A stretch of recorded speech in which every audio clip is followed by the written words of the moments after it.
Hello beautiful soul! Welcome back to my channel. This is Mei Chang Ami from Japan. Kabayan Scorpio, this reading is for you. Tingnan natin ang mga gaganap sa natitirang araw ng yung October 2024. Maraming salamat muna. Ano to? Ikalat.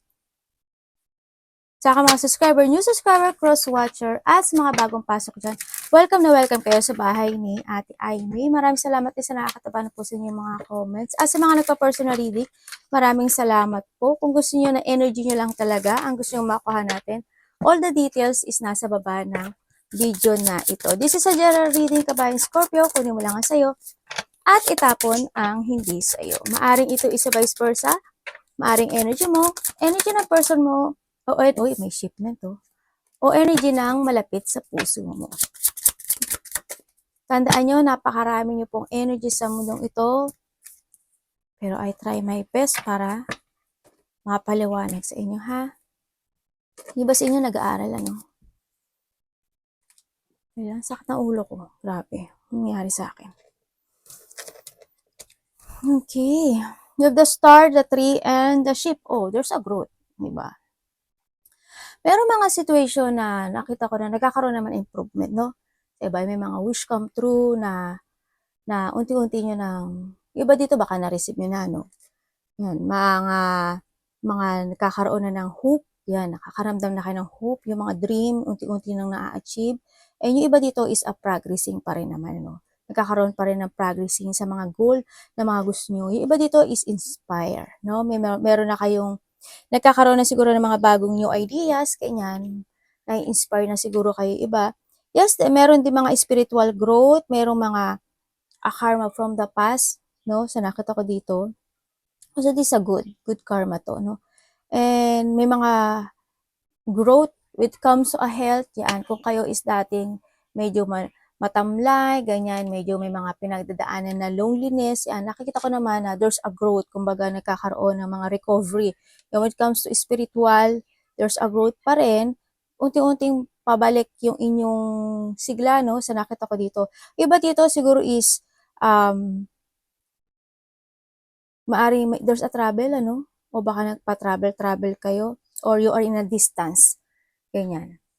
Iba dito siguro, sasakay kayo ng bangka, barko, or tatawid kayo ng something tubig, ganyan. Or talagang you have a travel. May mga sinasabi dito na vehicle. Hindi ko na alam kung ano yung related sa inyo ng vehicle. Baka bibili kayo ng vehicle, motor, sasakyan, o magpapagawa kayo, no? Ano yung related na yan. There's a new journey rin sa iba. Kumbaga, yung journey nyo noon sa ngayon is unti-unti nang nagbabago, no? Sa nakita ko, nagkakaroon na ng shipment, nagkakaroon na ng movement actually sa nakita ko dito. Tingnan natin ang kung ano pa yung makikita natin sa'yo. Wala ako ng 4. Para kay Scorpio.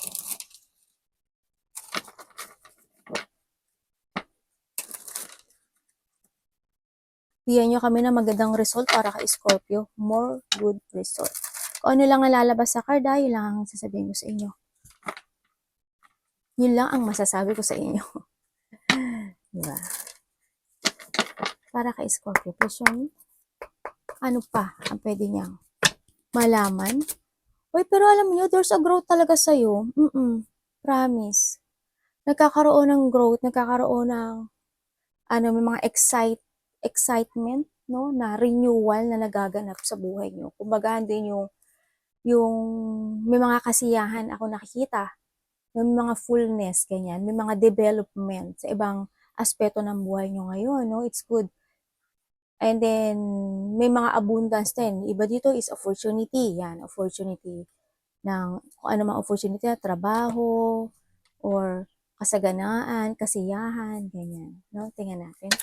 Yung iba dito is creativity, ganyan. Siguro meron na kayong ginagawa na fashion nyo na kinahihiligan or gusto nyong gawin, ganyan. Baka iba dito is pa-travel. Kumbaga may mga excitement na feelings, no, na nagaganap sa iba sa inyo. Para kay Scorpio, yun. The World. Good sign. Good. May nakita ako dito, na departure. Baka nga may pa-travel dito. Baka may mga pinag-uusapan na related ang travel or related ang mga opportunity, love, ganyan. No? So, nakita ko dito. Tingnan natin si The World. We have the Ten of Cups, di ba? Yung ba dito talaga is, bumabalik na yung bagong sigla. Kumbaga, when it comes of family or relationship, yan, nagkakaroon na ng improvement, actually. No, may mga wish come true sa ibang aspeto ng buhay mo na medyo na nakakamit mo. No, nagkakaroon na rin ng mga harmony kasi sa iba. Peace and harmony yan. Yung ibang minamanifest nyo, tapos yung mga dinidesire nyo, yun, nakita ko naman na na-achieve nyo naman kahit pa paano yung iba sa inyo, no? There's an achievement. And yung iba naman dito, hindi yung there's a part ng ibang aspeto ng buhay mo na nagkaroon na ng closure. Kumbaga, when it comes to a dealing, nagkaroon na ng closure sa dealing. Yeah, nagkaroon na ng improvement. May mga achievement na rin, no? Tingnan natin si The World.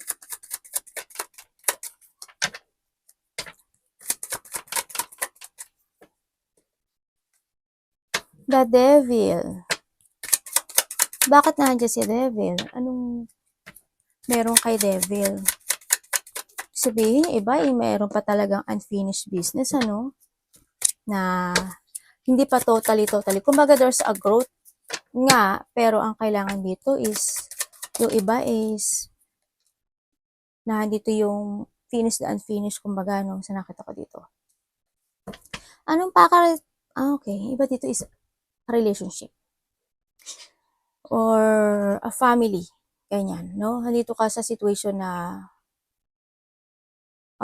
nagkakaroon ka ng doubt sa isang aspeto ng buhay mo, maybe to your partner or sa family member mo, ganyan.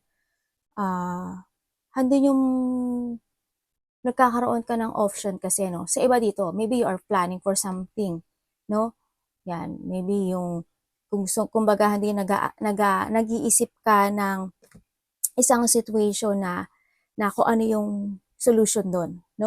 Iniisip mo siguro, may mga iniisip ka na if you want to withdraw or urong-sulong din kasi, no? Hindi yung pagiging patient din when it comes dito sa situation na to. Maaring handun yung paglayo mo sa isang tao or nagkakaroon kayo ng distance to each other. Yan. Pero nagkaka-doubt ka naman, no? Or maybe you are preparing for something, kung i-withdraw mo or hindi, if you want o sa trabaho, if you want to retire, ganyan. Ang sa nakita ko dito. Ano pa rin yung you are recovering sa mga difficult na sitwasyon sa buhay mo. Kumbaga, there's an unfinished business talaga, no? Sa nakita ko dito, sa'yo. When it comes dito, no? Kailangan, kasi may mga gusto kang i-fulfill, no? May mga gusto kang, naghahanap ka ng solution dito sa isang sitwasyon na to na kahit maliit lang, alam mo yun, yung kasiyahan na yun. Na magkaroon ka ng stable. Tingnan natin kung magkakaroon ng stable. Pero meron tayong 10 of wands, o 10-10. Diba? Ibig sabihin, mayroon sa part ng buhay mo na, kasi kung titignan ko dito, there's a new horizon naman . Yes, meron ka pang mga mabibigat na dinadala. When it comes sa'yo, no, sa party mo, hindi pa yung parang, siguro there's a responsibility. Ako nakikita sa iba sa inyo, kaya hindi nyo ma-withdraw yung part na to, no, sa nakita ko dito. May okay. May pagsasaayos naman sa iba dito. Pinag-aaralan mo yung mga bagay-bagay. Tingnan natin. Ano pong kariresultahan nito?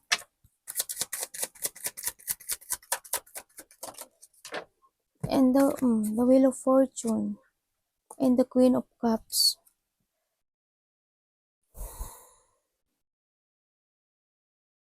Sa nakita ko dito, no, andito ka kasi sa isang situation na, You want to focus to yourself. Kasi, yung pag-iiba ng direksyon sa buhay, alam mo yun? Gusto mong mag-iba ng direksyon, pero, ang nakita ko sa'yo, natatrap ka, no? Maaaring nakokontrol ka ng isang bagay or sitwasyon sa buhay mo, kaya hinahanap mo yung solusyon doon. Ang sinasabi to, you need to trust your intuition, no? Dito, siguro this the time na need mong i-control and balance itong sitwasyon na to, no? Kumbaga, ikaw ikaw ang magdadrive kasi ng sarili mong ano eh, ng sarili mong sasakyan dito, no? Sa nakita ko dito. Kailangan mo talagang balanse, no? Maaring hindi yung situation na ini-evaluate mo yung bagay na to, no? Kung paano mo susolusyonan. So, nakita ko dito. Wini-wish mo na sana makaalis ka at ma-receive mo. Keep fighting lang daw ang sinasabi dito. Kasi nakikita ko naman, nasa side ko naman na ano eh. Kasi there's a growth, kumbaga, may mga wish come true ka na matutupad dito. Iba dito pinapaano na lang nila sa, siguro yung universe kayo na bahala na, na para dito sa achievement na to. So, you're still stuck. Any solution?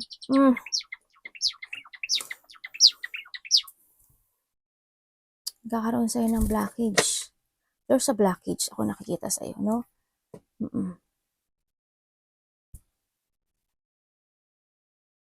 When it comes kasi kung nasaan ka sa ngayon, kung sino man tong devil na to at kung ano man itong devil na to, nakikita ko naman na ano eh, wala na yung feelings, alam mo yun? Wala na din yung ano eh, hindi ko na nakikita yung nararamdaman mo dito, no? Andun na lang siguro yung nagiging blockage na lang to sa'yo. Para ma-finish mo yung kung ano man yung dapat tapusin na to, no? Iba dito may travels. Baka nag-i-escape kayo ng travel. Maaaring handun din yung ibang sitwasyon sa inyo na naiinip na kayo kasi ang tagal-tagal ko namang ma-achieve to. Ganyan, nandun siguro yung when it comes sa sitwasyon mo ngayon, yung iba naboboard na rin. Ganyan.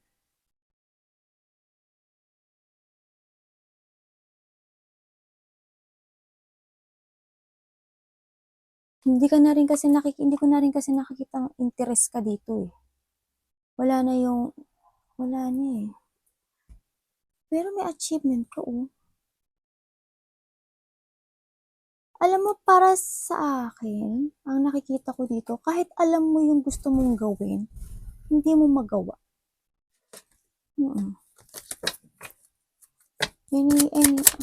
Kuhanin natin. Siguro you need to talk, no? Kailangan mo rin siguro magsalita. Sa nakikita ko dito. Kasi ang more on patient, ang nakikita ko sa'yo dito sa card. Talagang nag-iisip ka kung paano mo malulusutan or masusolusyonan itong sitwasyon na to. You're still waiting for enlightenment, no? Ang kailangan dito, alam mo, sacrifice, acceptance. Nagiging flexibility ka kasi sa ngayon sa nakita ko dito.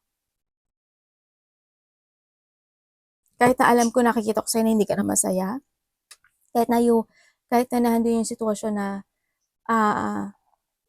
naghahanap ka na kasi ng parang you're still missing. Alam mo yung nakakaramdam ka ng hindi ka kompleto. Ganyan, incomplete, ganyan. Yun yung may hinahanap ka sa buhay mo na makapagbibigay sa'yo ng saya. Diba? Pero sinasabi na sa'yo, the will of fortune and the world, finished and unfinished talaga. Hanapin mo yung totoong makakapagbigay sa'yo ng kasiyahan in life. If you want to withdraw or to escape or letting go or walk away from something, ganyan, instead of ma-stuck ka, gawin mo. Diba?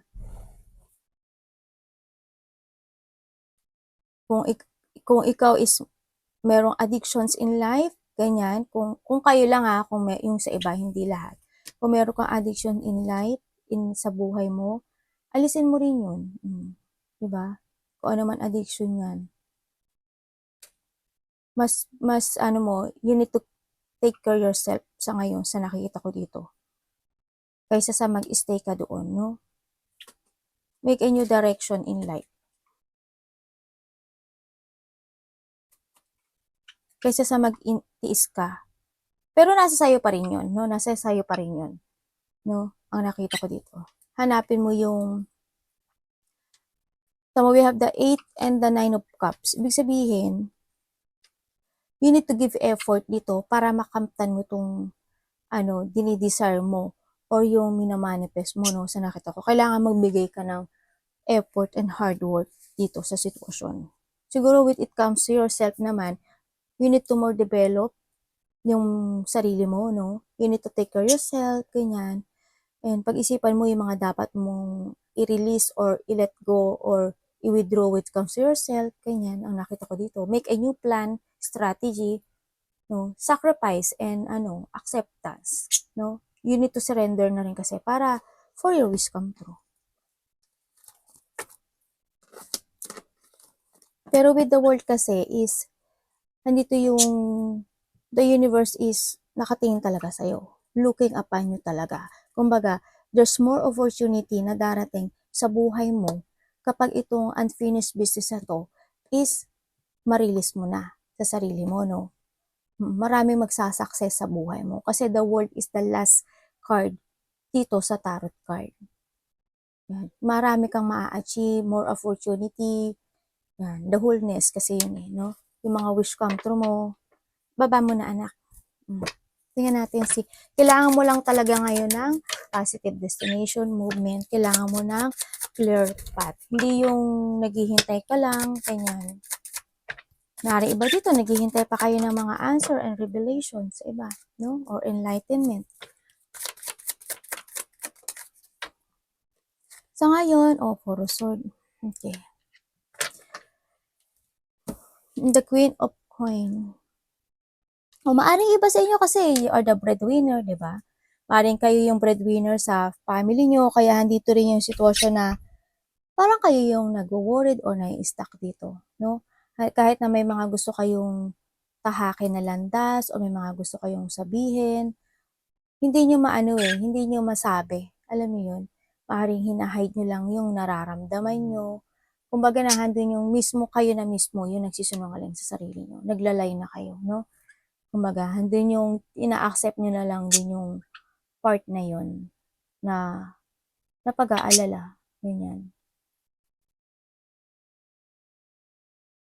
Maari din naman sa iba sa inyo, sa iba kasi sa inyo may mga nakakausap kayo na nasobra kayo nai-stress.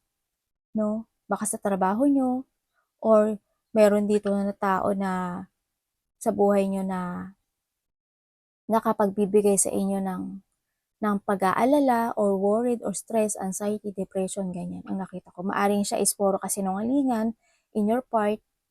Maaring napaka-sneaky niya. Yung hando na yung nawawalan ka na siguro ng tiwala sa kanya, no? Sa nakita ko dito. Tingnan natin. Anong nito? Ganap nitong ito. Okay, may mga taong may lihim, May sekreto, The Queen of Wands. Okay. The Seven of Coins. And the Lovers. Oh, okay. Kakaroon kayo ng choices sa buhay nyo. Andito naman yung hindi kayo nawawalan pa rin naman ng pag-asa para ma-release nyo yung sarili nyo dito. No?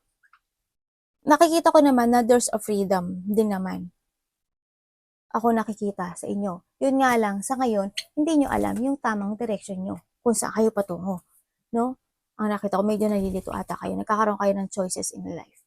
Iba dito siguro, you have a two person or there's a person here na dalawa ang minamahal nila or ikaw, hindi nyo nagkakaroon ka ng choices sa buhay mo, ganyan. Sa nakita ko dito, you need to trust your intuition dito, no? Sa nakita ko dito, i-release mo yung sarili mo dun sa sitwasyon na yun. Kung kailangan mo magsalita at mag-move, 'di ba? Mag-move ka, 'di ba?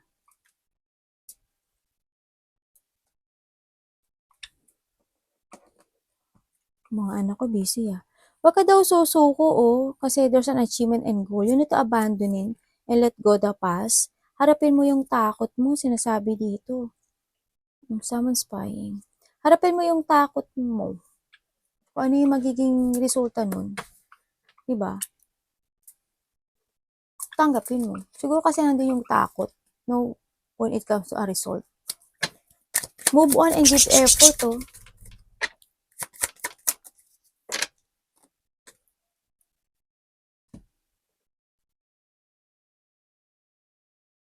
Lakasan mo lang, focus ka lang daw. You need to focus.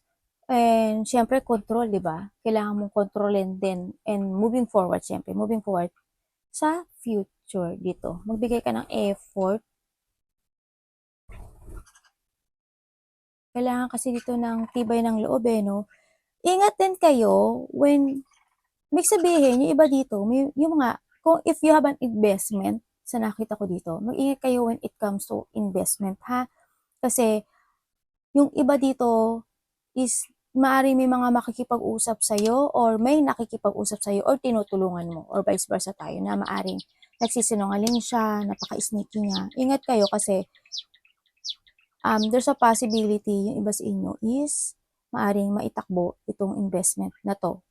Pera man yan or kung ano man yan, no? Sa nakita ko, kasi nakita ko rin ikaw na nandito ka sa pag-aalala. No? Kung may mga tinutulungan ka na isang tao sa buhay mo or vice versa, maaring handin yung hindi niya pagiging totoong tao, no? Sa nakita ko dito. Maaring hindi siya nakikinig sa'yo. Basta when it comes to sa ingat-ingat din kayo, ha? Pero if you want to release yourself, sayang kasi yung oras din, eh. Pero nasa inyo pa rin yun. Alam ko naman na, nakikita ko naman na may freedom. Kasi there's enlightenment ako nakikita, eh, sa'yo. Kumbaga, ikaw na lang ang magdi-decide mo kung lalabas ka dun sa comfort zone na yun. Diba? So, mga frustration na yun.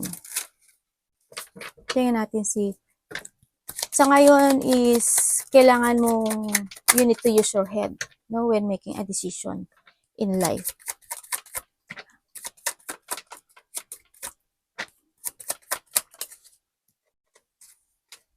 O, diba? Magbasa naman siya, no? Bumabaliktad, eh.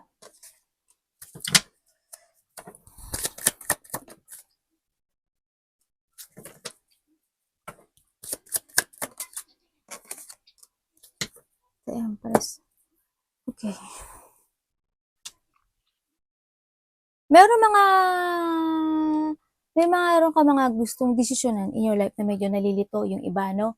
Yan, nalilito kayo. And then, meron din ako dito na, maaring there's a person here na disconnected na sa'yo, no? Na nakita ko dito. Maaring may tao na nag-move at mas pinili niya yung gusto niya in life, no? Sa nakita ko, mas pinili niya. Meron kasi ako dito nakikita na tao na sakim. Makasarili, ganyan, ang nakikita ko dito.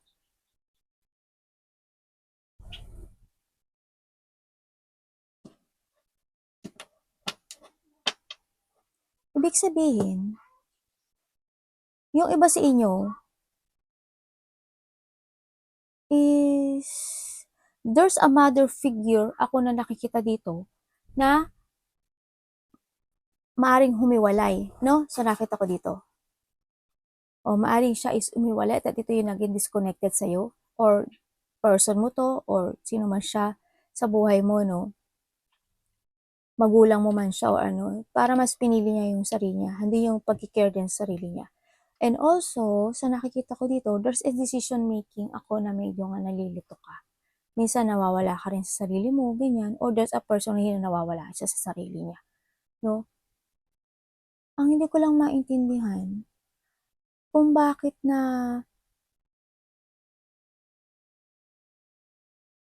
may tao na hindi nakikinig. May tao dito na hindi siya nakikinig. More on focusing siya sa sarili niya. Kumbaga, hindi yung, I don't know kung there's a hidden motive or there's a hidden agenda itong tao na to. Yun ang nakikita ko. You need to trust to your intuition na always. Trust to your intuition, take care yourself. Kailangan dito ng self-care. Kailangan dito ng renewal. When it comes to you, huwag kang malito. Kung iba sa inyo is nalilito kayo, this is the time to decide. No, this is the time to decide for your future. Huwag kang malito. You need to give effort and focus now to yourself. Sundin mo yung nararamdaman mo in a good way. No, ang nakikita ko dito. Kailangan dito is lakas ng loob. Kailangan dito maintindihan mo yung mga bagay-bagay. And syempre, you need to be honest to yourself. This is a time to structure mo uli or buuin mo uli yung sarili mo. Yun ang nakikita ko dito. Mag-action ka dito, no? Tingnan natin. Sa iba. Pahalagahan mo yung sarili mo ngayon.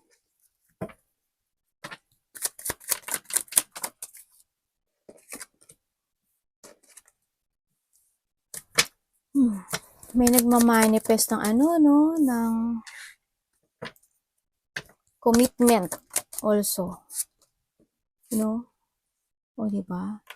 Yung iba dito, someone's manifesting for a commitment or kasal, ganyan, relationship. Sa nakita ko dito, hando na yung situation na yung iba kasi sa inyo is ang daming question na tumatakbo sa isipan mo, no? Andun yung nagkakaroon nga ng enlightenment sa inyo, no? Nagkakaroon ng enlightenment and may mga gusto kayong alisin sa buhay nyo sa ngayon. Kasi nakikita ko dito, you want a new journey in your life. May mga idea ako nakikita sa'yo na minamanifest mo na gusto mong makamit, no? Kumaganda yun sa pagbabago in life, mga pagbabago in life, no? Kaso, ang nakikita ko sa'yo dito is maaring naghihintay yung iba dito ng sign, no? Kasi it's more on dissatisfaction ang nakikita ko sa inyo dito or maaring in a part of you sa ibang aspeto ng buhay mo, maaring naboboard ka na, you're stuck, ganyan. Andun yung situation na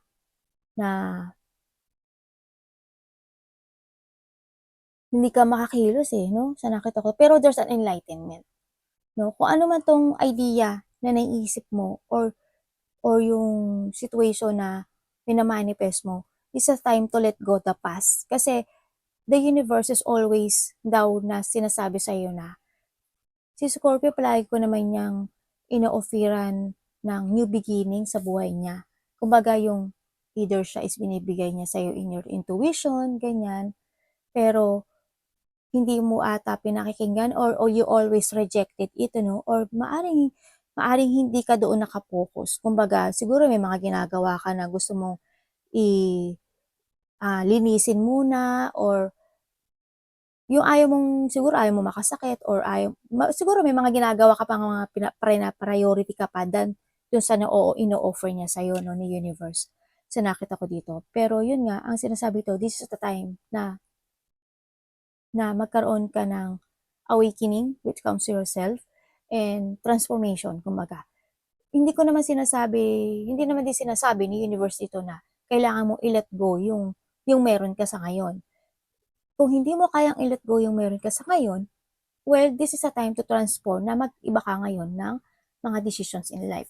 Diba? This is a time na, kumaga, you need to let go the past na ikaw or i-evaluate mo ngayon. Kailangan kasi magkaroon ng self-evaluation sa ngayon, no?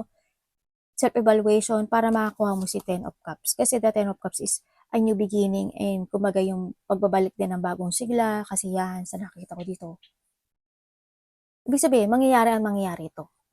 No? Mangyayari na muling magiging masaya yung ibang aspeto ng buhay mo dito. Kasi this is a wish come true also. Kailangan mo lang talaga na matuto sa nakaraan. No, sa nakita ko. And handito na rin na mag-trust ka sa intuition mo. Mag-trust ka sa mga sign. Kasi magbibigay daw kasi sa'yo ng sign always. Sign.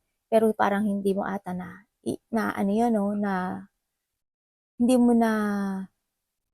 hindi ka nakapokus dun sa sign na yun. Basta always see the sign. Kung may mga nakikita kayong sign, no? mag-focus kayo kung nakita kayo ng 111, 1010, mga ganyan, no? Sa nakita ko dito, yun. See the sign. Nandun na, nasa sayo kasi yung katotohanan, no? Diba? Kumbaga dito yung Ace of Cups and also the Nine of Cups, ibig sabihin, sa ibang aspeto ng buhay mo, may mga wish come true na magaganap. Also, there's a good news, no? Kung may mga aalisin ka mga bagay, at kasi makikita mo siya with the Eight of Cups, oh, diba? And the Ten of Coin. Ibig sabihin, andito na when it comes to your stability also. Andun yung darating yung yung manifestation mo when it comes to a money, mga prosperity, ganyan, mga abundance. Parating siya yung mga wish come true na iba mo. Also, there's a good news. Ako na nakikita, baka may good news akong nakita na manggagaling sa isang tao, no? A mother figure. Yan ang nakita ko. May mga good news siguro siyang sasabihin sa'yo. No? Baka someone's offering something na ikasisiya mo rin. Kung titingnan mo dito, meron ditong 10 of cups and the 10, di ba? Baka nakakita ko ng 1010, ganyan, or 1111, ganyan. Ang nakita ko dito. Sa nakita ko dito, in 1 month, 1 week, 1 month, or next year, merong kang marireceive na happiness and fulfillment in your life. Yung merong doon na isa sa wish mo matutupad, no? Ang nakita ko dito. Isa sa wish mo matutupad also. Also, there's a communication ako nakikita dito, ha. May communication na magaganap din. Maaaring makareceive ka ng good news from someone. To your family, apart to the family, magulang, ako nakita dito. May satisfaction, no, dito. Fulfillment to. Ano pwede ko pa malaman dito para kay Scorpio? Mag-trust lang kayo sa intuition nyo, ha. Oh, this is the time to decide talaga. No? Take a risk daw. You need to be strong. Harapin mo yung takot mo. No? Arigatou namaste, God bless.